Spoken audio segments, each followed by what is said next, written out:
I know there's Warrior fanboys out there that are going like, "Oh my God, what is going on? Why are we losing Gary Payne II? Why are we losing Otto Porter?" Guys, this is what happens when you win championships and you have young players like a Jonathan Kuminga and Moses Moody. Those are the guys that are going to replace the true contributors like Juan Toscano Anderson. You're fine. You're fine. Bring back Kevon Looney. That was important, but Otto Porter, we knew was going to be replaced by Jonathan Kuminga. That was fine. And then Gary Payne II, I know he's a lot smaller, but that's going to be Moses Moody and a bunch of other guys' role. Okay, people don't realize and Donte DiVincenzo being brought in on that 2-year, $9.3 million deal with the second year being a player option. Great deal. Bring back Kevon Looney, like I previously mentioned. Great deal. And yes, that Nemanja Bjelica, after winning a championship, is heading back to Europe to play for Fenerbahce. It's a team in Turkey. But Nemanja Bjelica is leaving. But exactly, Moses Moody and Jonathan Kuminga are going to be expected to take that next step. Also, they extended a qualifying offer to Nico Mannion. So Nico Mannion could hypothetically return, if anybody knows exactly any details on that. But I think people do not need to fret about what the Warriors are doing. The Warriors are going to be fine.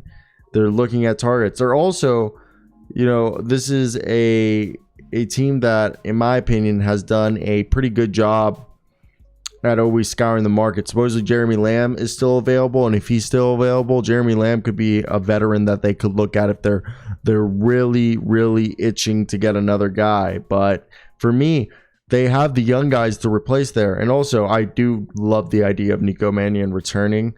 And I know this team has, a point guard, but I do like the Warriors. And the Warriors are doing a good job. Because, Jordan Poole, Jonathan Kuminga, and Moses Moody are going to have a bigger role. Hopefully, James Wiseman as well. But right now, by adding Donte DiVincenzo and bringing back Kevon Looney, this team is technically already 12 players deep. And if they bring back allegedly, because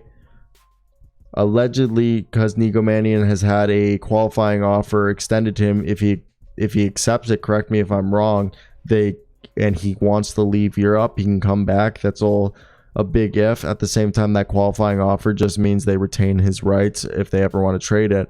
But if you look over in, I believe if we pull up his international stats this past year, I know he only played not 40, but 30 games, I think it was, in Bologna. And he had some decent numbers, looking like he's a guy who could have some effect. This isn't even a Nico Mannion video, but if they need depth, he's somebody that they could look at for the backup point guard position. And the Warriors are also a team that they're going to look at that summer league roster and they're going to be like, okay, we have some guys that we can bring in from the summer league team who can make an impact off the bench. This is a team that does a great job. They have Ryan Rollins and Patrick Baldwin Jr. Patrick Baldwin Jr. is going to be another guy who can come in and pick up that Otto Porter Jr. role with Jonathan Kuminga. Okay, and Ryan Rollins can be, a point guard and a shooting guard. He's kind of like a poor man's not Jonathan, but CJ McCollum, in my opinion. So they're fine. They're fine, okay? People should not fret about that at all. It's going to be okay.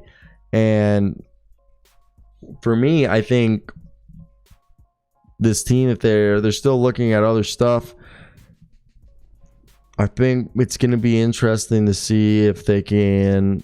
I know they have, I think, Quindary Witherspoon, but on a qualifying offer as well. But yeah, right here, Keith Smith was the one who said about they tendered a two-way qualifying offer, which means if they brought back Nico Mannion, he would come back on a two-way contract if he cared to. I don't know if he cared to, but it's an option.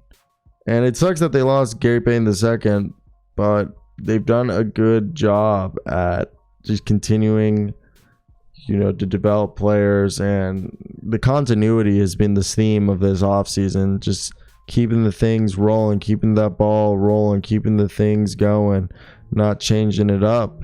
And again, I'm going to champion the thought that everything is going to be all right as long as Steph Curry is shooting 3-pointers and this team is doing their thing. I don't think anybody needs to worry about the Golden State Warriors. They're going to be fine. 4 championships in 8 years doesn't happen by accident. It happens because of good front office and good coaching and, just developing. And that's what's needed, But them getting Donte DiVincenzo, I thought he's going to come in and be a great player for them. Really, if you look at it right now, they have 8 guys under 3, 6, 8 guys on the roster, 2 draft picks, 10 guys.